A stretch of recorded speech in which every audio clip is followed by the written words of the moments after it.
5 lat, dokładnie tyle czasu minęło od momentu, kiedy Volkswagen zrewolucjonizował motoryzację. Całkowicie zmienił jej oblicze. Jak? Wprowadzając na rynek model ID.3. Naprawdę, tuż przed premierą mówili, że to jest absolutny game changer, że ten samochód wyprze Golfa, że będzie czymś absolutnie nowym. I co? No, okazało się, że dla wielu to była rewolucja, ale żołądkowa. Szczególnie w samym Volkswagenie, gdzie rozpaczali przez pierwszych kilka lat sprzedaży tego samochodu, a w zasadzie nie sprzedaży, tylko prób upychania go gdziekolwiek, bo nikt o zdrowych zmysłach tego auta kupować nie chciał. Ale minęło 5 lat i Volkswagen twierdzi, że wyciągnął lekcję. Nauczył się w końcu robić elektryki i robi je zupełnie inaczej niż ID.3, a przykładem tego ma być to auto. Volkswagen ID.7. ID.7 dokładnie. Und GTX. Ja, ja.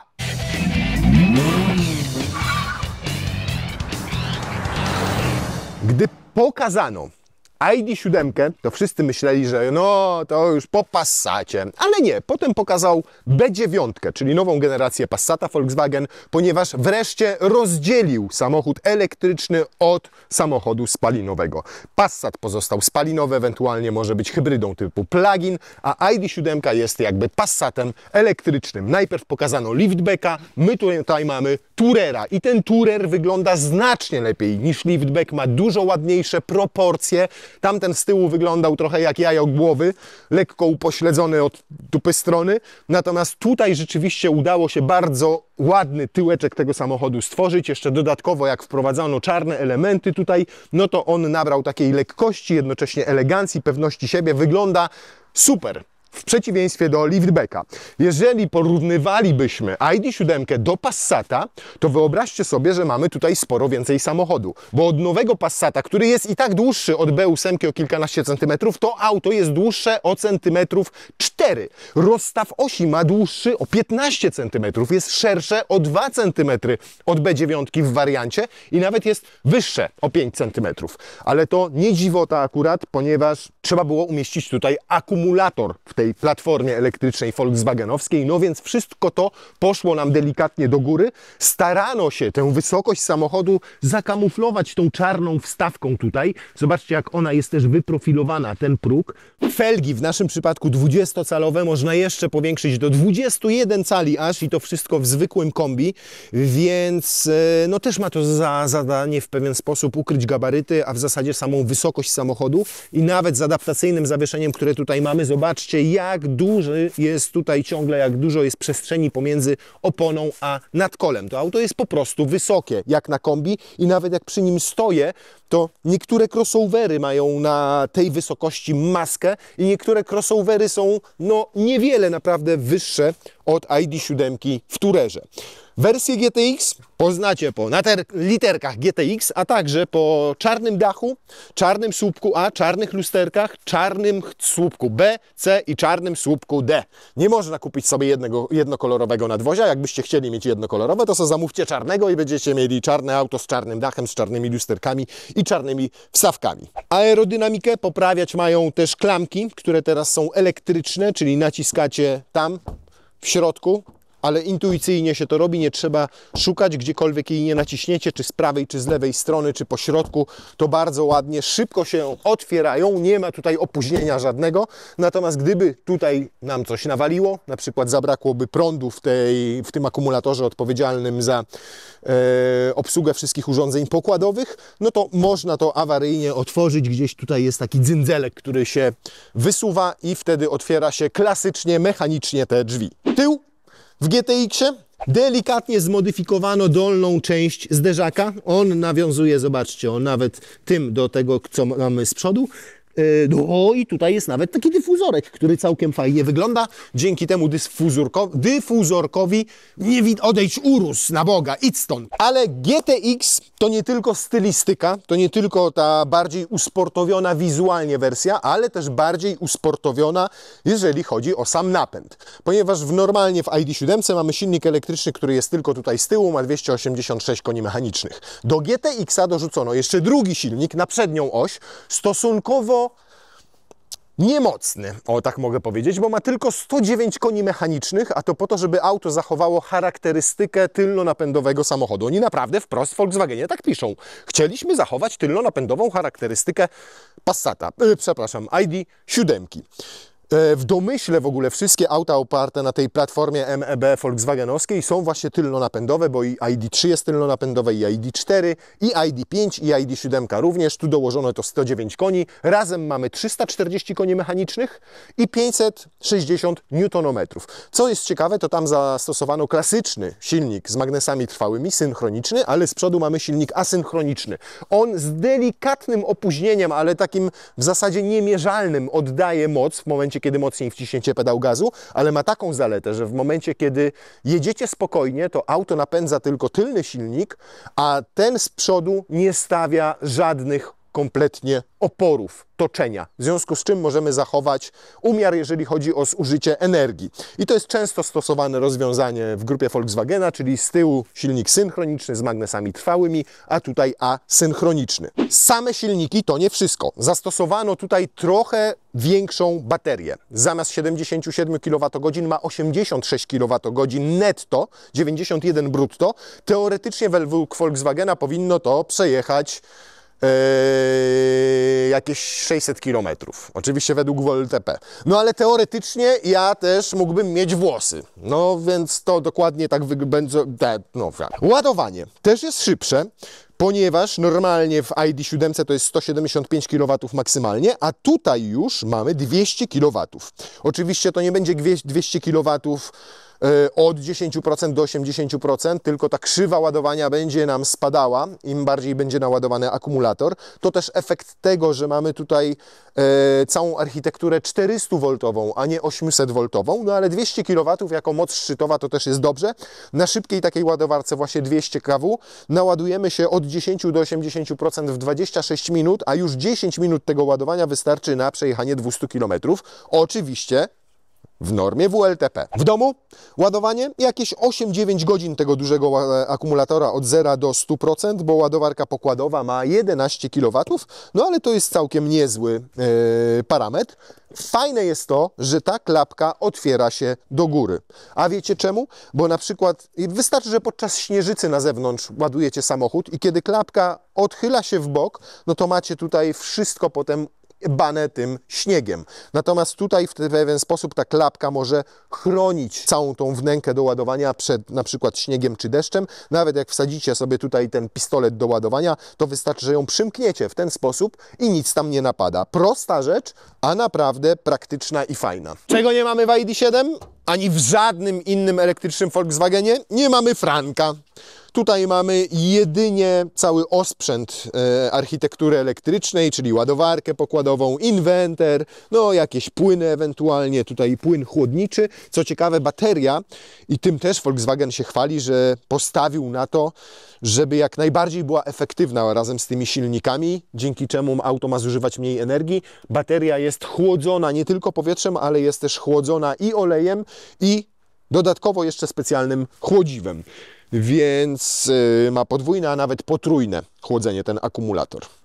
Na szczęście tego bagażnika mamy tutaj w p***o. Ale zanim jeszcze wejdziemy do bagażnika i wsadzimy tam walizki, to Wam pokażę. Ładne, nie? Jak na odpuście. Sama ta listwa jest fajna, estetyczna, ładna.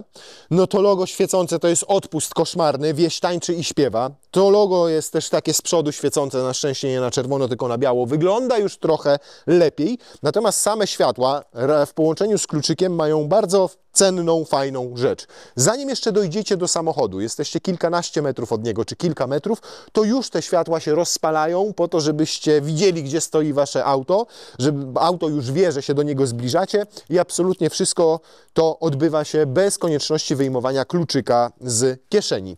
Więc już was wita na pożegnanie, już się rozświetlają te światełka. Wygląda to naprawdę fajnie, estetycznie, dosyć ładnie. Dobrze, naprawdę bardzo dobrze wygląda też bagażnik, bo mamy tutaj, o, jak fajnie jedzie roletka, 600 litrów pojemności bagażnika. Naprawdę zacny wynik.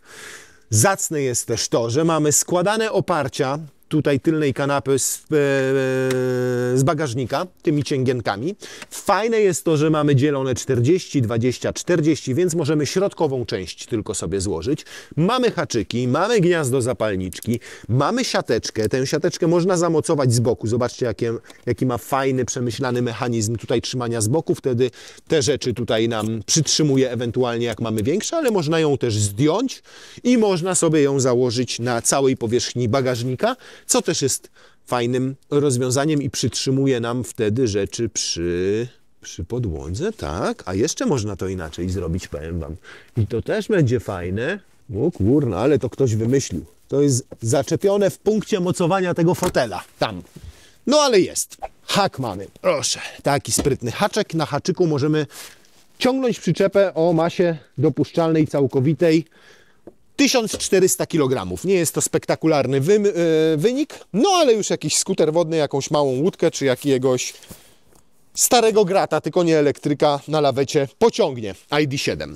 No i co pod spodem? Pod spodem mamy drugie dno, można tak powiedzieć. To drugie dno w naszym wypadku ma teraz tutaj kabelki do ładowania. Jak kabelki wyciągniemy, to możemy sobie podłogę obniżyć. Wtedy tutaj nam jedynie powstaje taki schodeczek, no ale jest wyraźnie głębiej.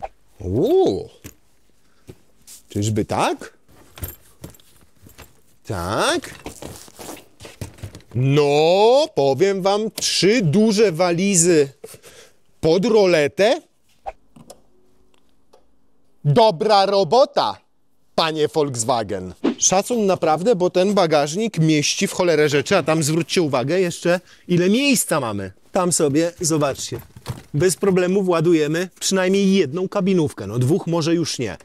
Więc, a już plecaczków, to tam wszystkie plecaki dzieciaków możecie wrzucić. Ze 4 albo 5. Jak wymontujemy sobie roletę, a najpierw ją trzeba złożyć. No to teraz to tutaj można kombinować. To ładnie pochylone, nie? Idealnie. 2, 3, 4, 5. I to też jeszcze nie wygląda na maksimum jego możliwości, bo trochę miejsca tu zostało przez tą pochyloną walizkę. Jakieś tutaj plecaczki kolanem się dopchnie. I jeszcze kierowca będzie miał widoczność w lusterku wstecznym do tyłu. I dalej się zamykamy bez dopychania klapy nawet małym paluszkiem. Petarda, jeżeli chodzi o możliwości załadunkowe. O tak, o panie, jechać to se mogę. Paradoksalnie nie ma tutaj zbyt dużo miejsca nad głową, pomimo że dach mamy bez rolety, bez mechanizmów, bo jest elektrochromatyczny i zobaczcie, jak się go rozjaśnia. Wystarczy, przepraszam, muszę włączyć, jedno przesunięcie paluszkiem i on się albo rozjaśnia, albo staje się całkowicie mleczny i nie przepuszcza w ogóle wtedy światła. Fajne rozwiązanie, ja to rozwiązanie bardzo lubię. No i rozstaw osi robi swoje. Prawie 3 metry dzieli przednią oś od tylnej. I zobaczcie, jaki jest tego efekt. Mnóstwo miejsca na kolana. Tutaj mogę wsunąć sobie całe stopy pod fotel, więc miejsce też jest. Nad głową, no tak jak z przodu, jest tego miejsca mniej, ale powiedzmy, że przy szklanym dachu jeszcze zachowuje ten centymetr 2.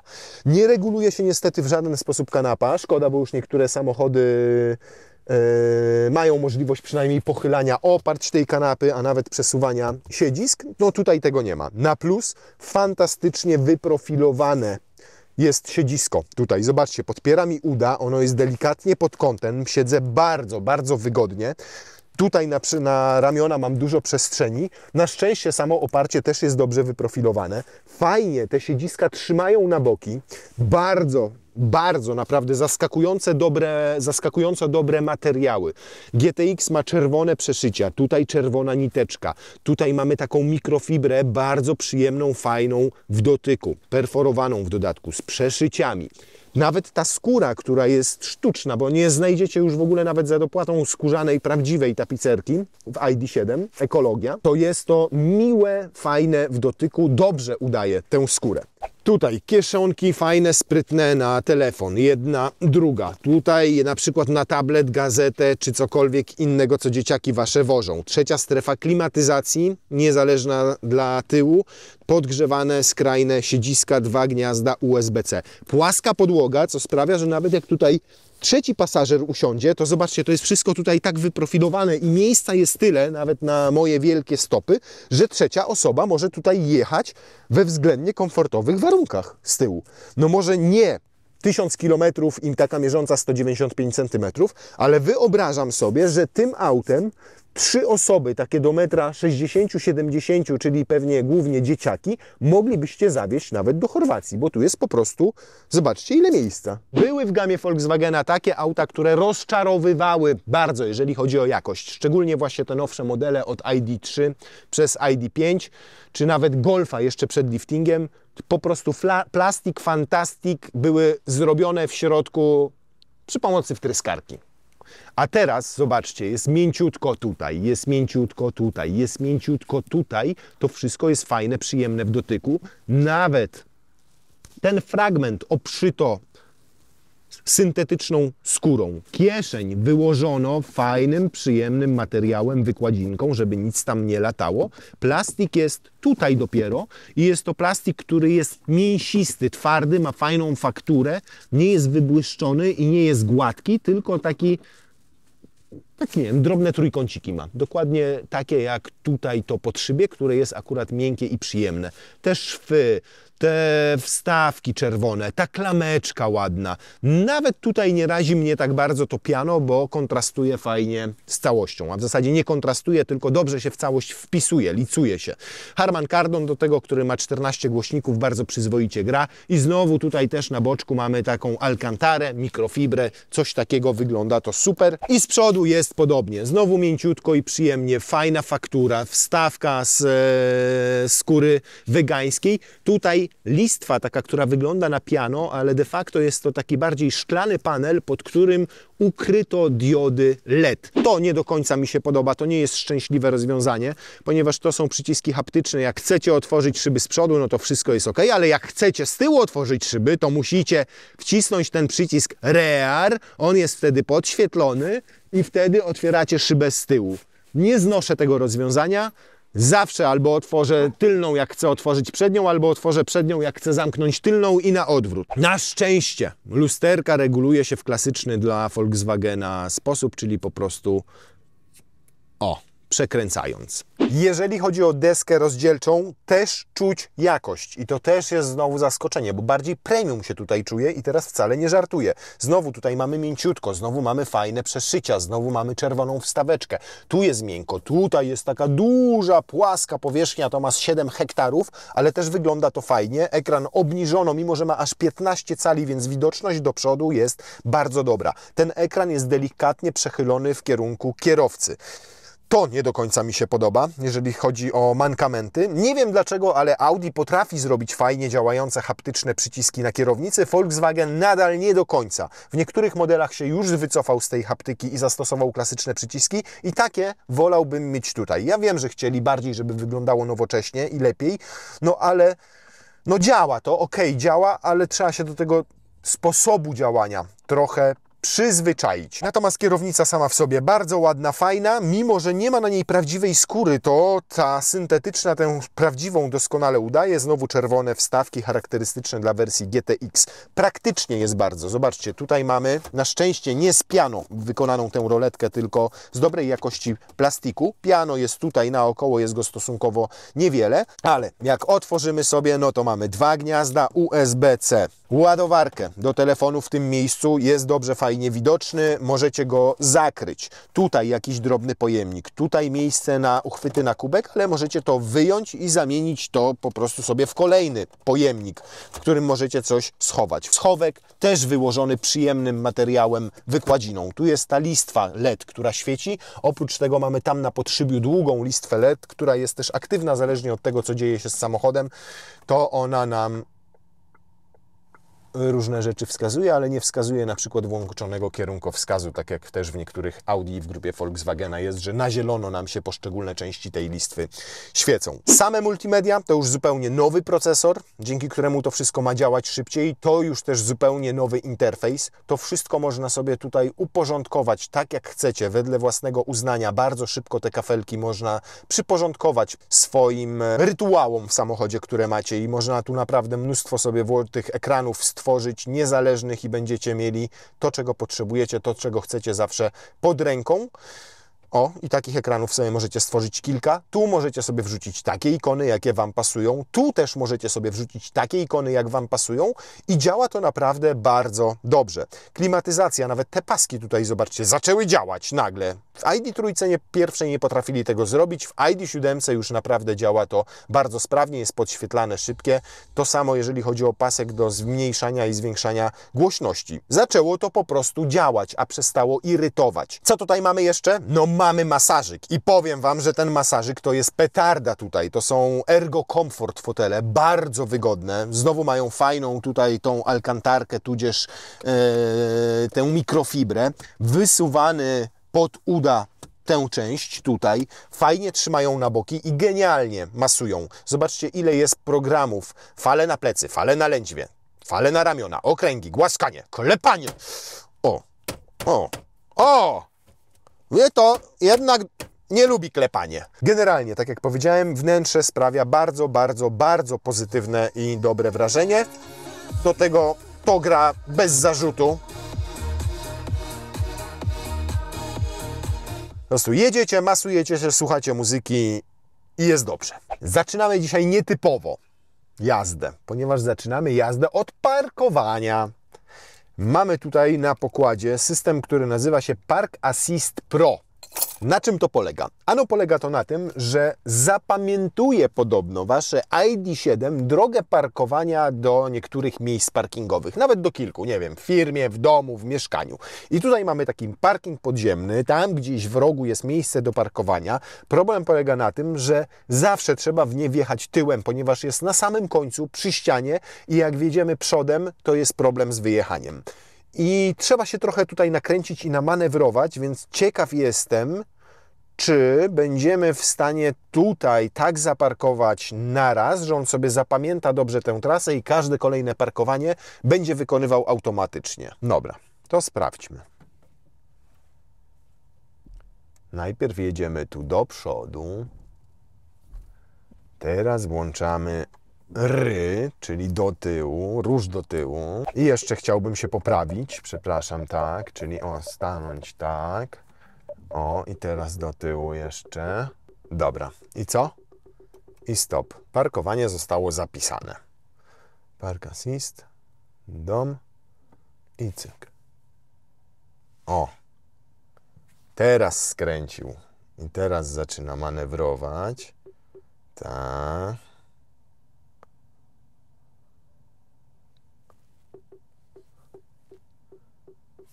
Zobaczcie, patrzcie, zobaczcie, nic nie dotknąłem.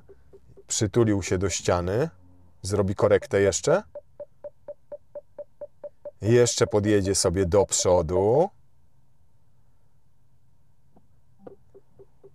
I jeszcze sobie skręci. Ale czad.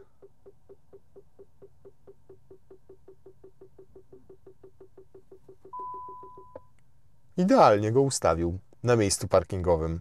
Petarda. Istnieje też taka możliwość, żeby zaparkować go w ogóle będąc poza pojazdem. Wtedy potrzebujecie tylko aplikacji w telefonie i z takiego miejsca parkingowego wyjedziecie, a nawet na nie wjedziecie. I on można sobie tutaj, tak jak mówiłem, zapisać kilka takich miejsc parkowania, zależnie od tego, czy w biurze jesteście, czy pod przedszkolem dzieci, a może macie swoje ulubione miejsce parkingowe pod Lidlem. To wtedy można sobie parkować w takich miejscach. Tryby jazdy. No więc teraz jesteśmy w komforciku, mamy też sport, mamy też traction, jak potrzebujemy cały czas napędu na 4 koła, czyli żeby ten elektryk z przodu nam działał, to wchodzimy sobie w ten traction, na przykład w zimowych warunkach i mamy stały napęd na 4 koła. Oczywiście mamy też tryb indywidual i tutaj możemy, zobaczcie, to zawieszenie adaptacyjne ustawiać płynnie w zasadzie. Ono ma 3, 4, 5, 6, 7, 8, 9, 10, 11, 12, 13, 14, 15 poziomów ustawień. Od takiego właśnie najbardziej komfortowego, ultra komfortowego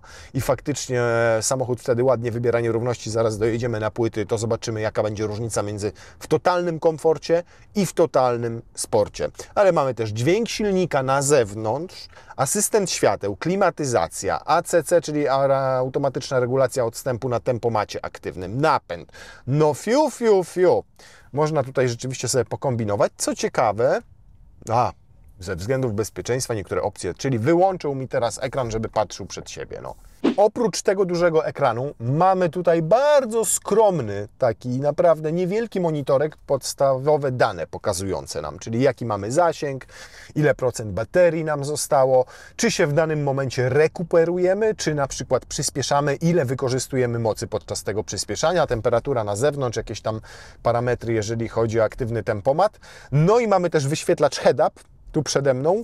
Tutaj jego, jak naciśniemy View, to możemy mieć albo taki minimalistyczny, czyli pokazuje nam się tylko aktualna prędkość i obowiązujące ograniczenie prędkości na danym odcinku, albo taki bardziej rozbudowany, on pokazuje wtedy też procent baterii po lewej stronie, a po prawej mi wyświetla aktualne zużycie energii.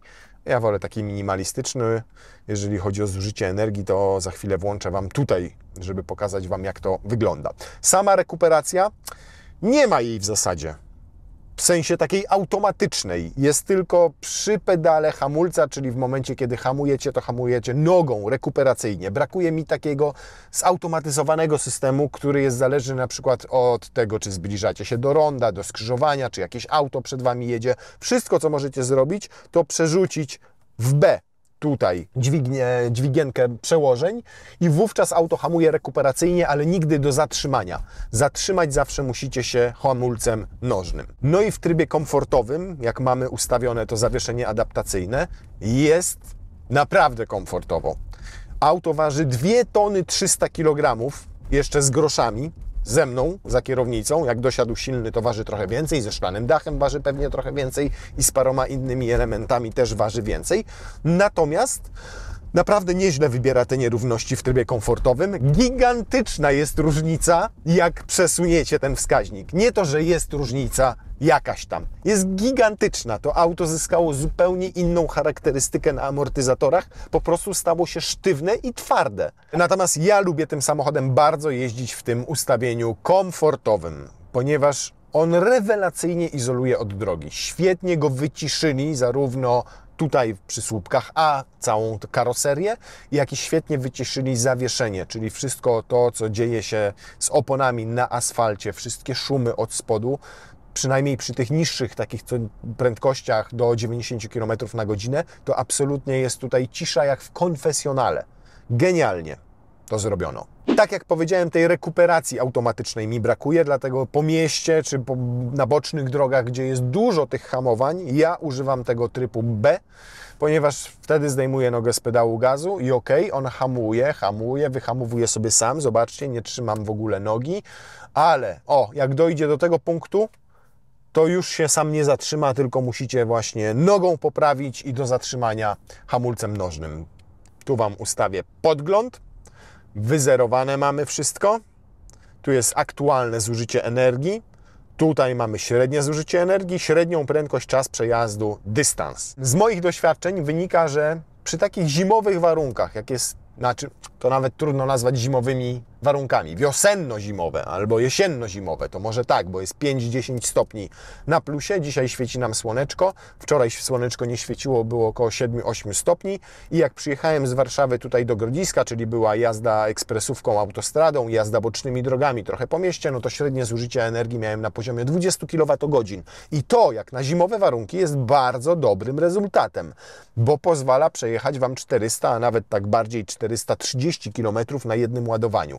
Bateria ma 86 kWh netto, no to jak 20, no tak jak mówię, około 430-440 km.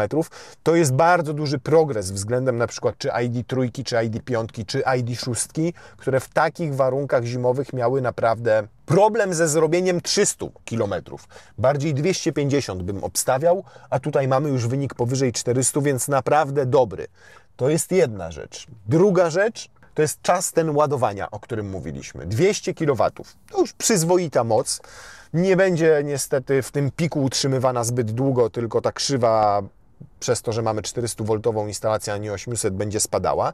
Natomiast na jedną rzecz trzeba zwrócić uwagę i to jest akurat fajne. O ile brakuje mi tutaj tej rekuperacji, o której mówiłem, takiej zautomatyzowanej, predykcyjnej, jak jest w wielu samochodach elektrycznych dzisiaj, a nawet w hybrydach typu plug-in, to nie ma w nich czegoś, co ma ID.7, a jest bardzo fajne. Macie tutaj coś, co nazywa się zoptymalizowanym ładowaniem. Teraz dopiero ruszyliśmy, bateria jest nierozgrzana, a on już Wam pokazuje, że jakbyście teraz podjechali do szybkiej ładowarki i chcieli się naładować, to naładujecie się z mocą zaledwie 43 kW, nie szybciej.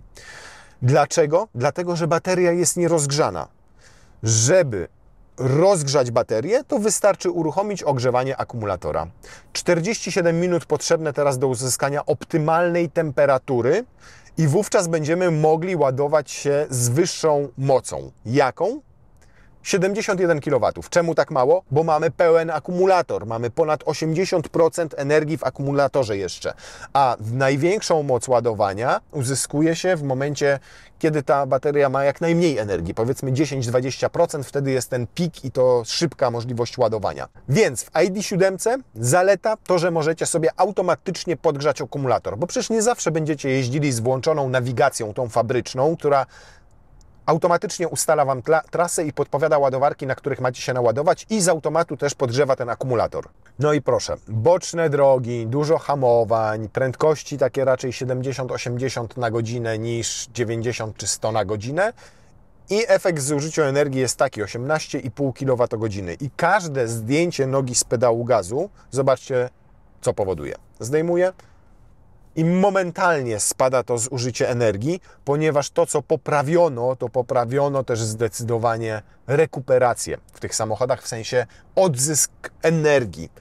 To jest duża moc i tu nawet on Wam pokazuje, zobaczcie, teraz wspomagam się nożnym hamulcem, 100 kW mocy, mniej więcej, taka jest moc tutaj hamowania rekuperacyjnego.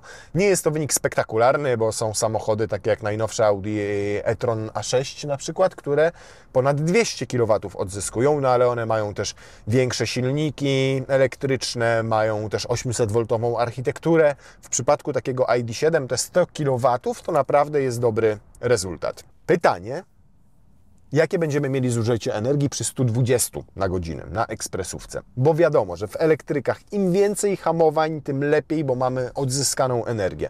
Natomiast kiedy tylko zaczynamy jechać stabilnie, czyli cały czas 120-130, to nie ma już możliwości odzyskania energii. No chyba że czasami wyhamujemy przed jakimś tirem, który zajedzie nam drogę, albo przed wolniejszym autem zahamujemy, to wtedy trochę odzyskamy, ale za chwilę będziemy musieli to oddać, żeby wrócić do tej wcześniejszej prędkości, czyli 120 na godzinę. Super jest wyciszony ten samochód.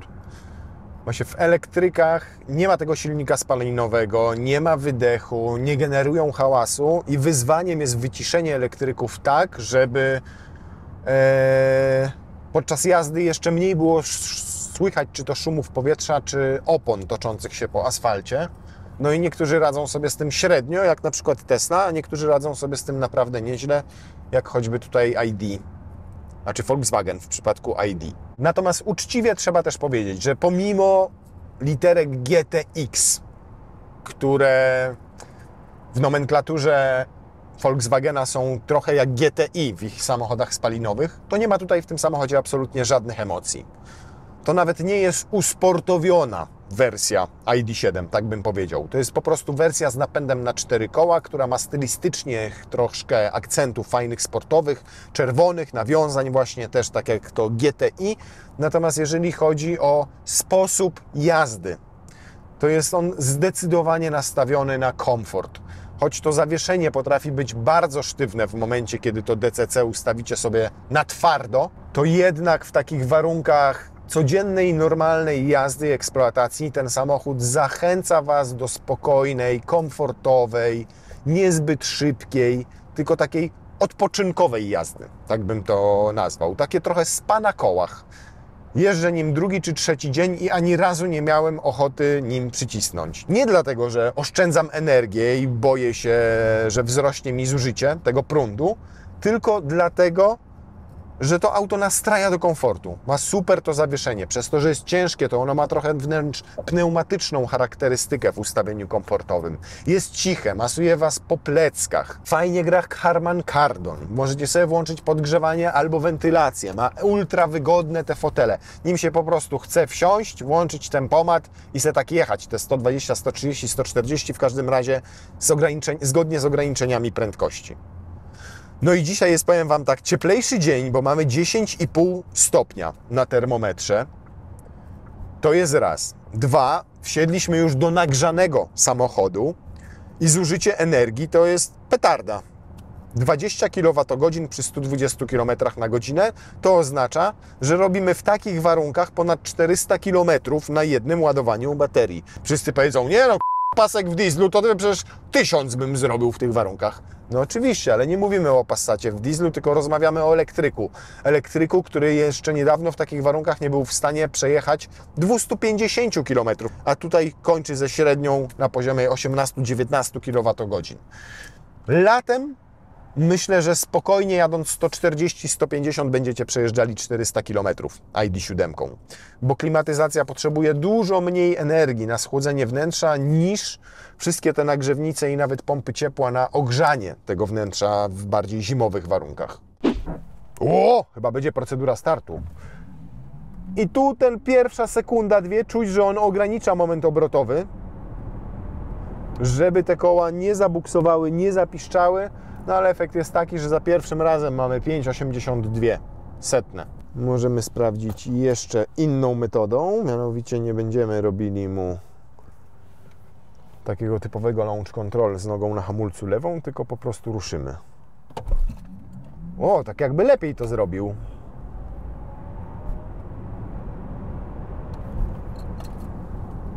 O! 5,57.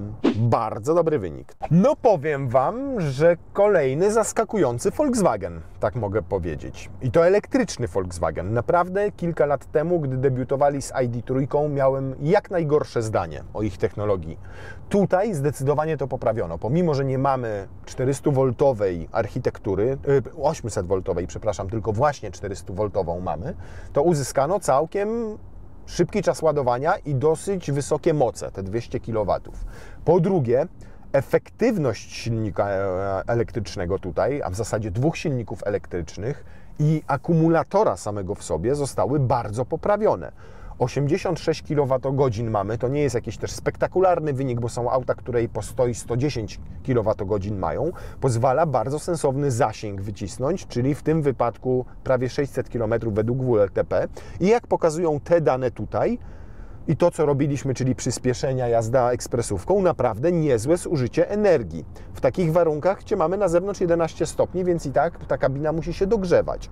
Ale już abstrahując od kwestii samej elektryki, to auto jest mega przestronne, wygląda moim zdaniem lepiej niż nowy Passat, takie jakieś ma ładniejsze proporcje, dużo ładniej Tourer wygląda niż liftback, ma mega duży, łatwy do zagospodarowania kufer, w cholerę miejsca z tyłu, bardzo fajnie wykonany z dobrych materiałów, może poza tą konsolą środkową, ale teraz jak jej dotykam, to nie lata, czasami gdzieś tam jak się walnie, to rzeczywiście jest gorzej wykonanym elementem, ale nawet to tutaj obito miękkim materiałem, żebyście sobie nogi nie skrzywdzili, jak siedzicie i opieracie tutaj nogę. To samo tyczy się tej części tutaj w drzwiach, gdzie też jest miękko i też możecie sobie oprzeć kolano bez ryzyka jego uszkodzenia.